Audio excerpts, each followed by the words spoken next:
I'd like to respond.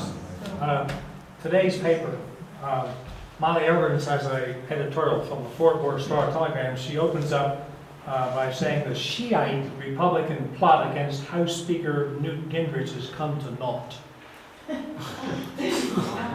How do you react to the use of the term Shiite Republican? Well, this is that's a good example of the introduction of terms into our culture through the media that have negative stereotypes attached to them. For most people, Shiite has a very negative, and so he's talking within a cultural discourse that's understood by his readers. Negative. Shiite is negative, and that's how it's being introduced.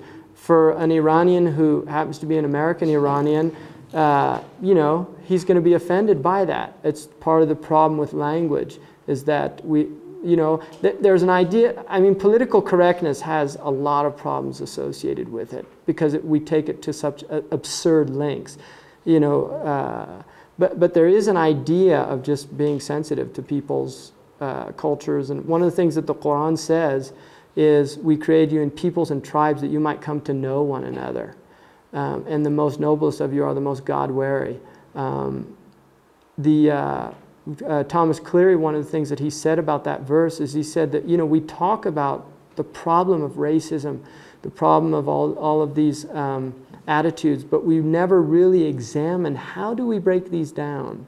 And he thought that Quranic injunction there, that to come to know one another, and this part of what this is all about. This is literally trying to come to know a tradition. How do they view the world? How do you look at things?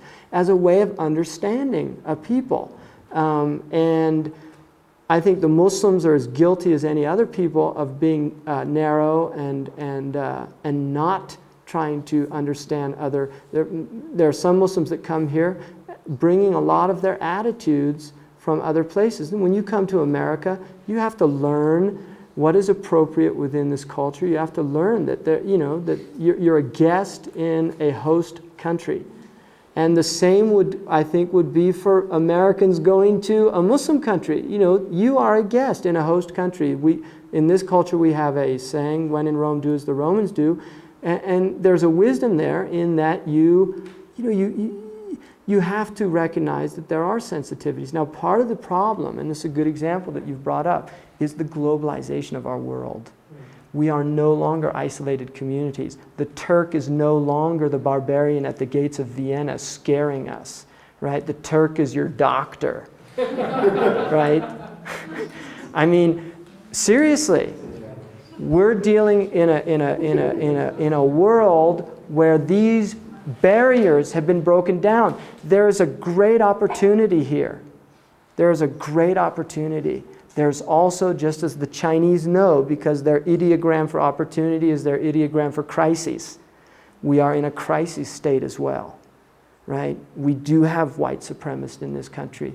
We have a very strong anti-Semitic element in this country. We have an anti-Arab, sand niggers, right? We have people that do look at the world in these terms. We're trying to break this down. We're trying to create some civilization here, some humanity. It's a daunting task, but hopefully we can rise to the occasion. I think this is, we can stereotypically say, well, what do you expect from Dallas? Right? I can do that. I say, well, that's just a southern redneck, right? He might be sounds like he's a liberal. He might be, excuse me? She, I'm sorry, yeah. So there, stereotype. Something like that must have come from a man.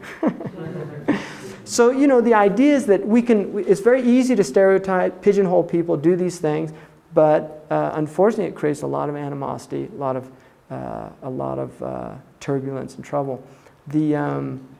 Another example of that is the word jihad, which is a very, very high word in Islam. It's not a low, it's seen as a really, in the same way we use a crusade in our culture, a crusade is a good thing. He led a crusade against drugs. In the Muslim culture, crusade has a very negative connotation, right? It does. For English-speaking Muslims who know the word crusade, it really conjures up people coming in and slaughtering and attacking and pillaging the Muslim heartland.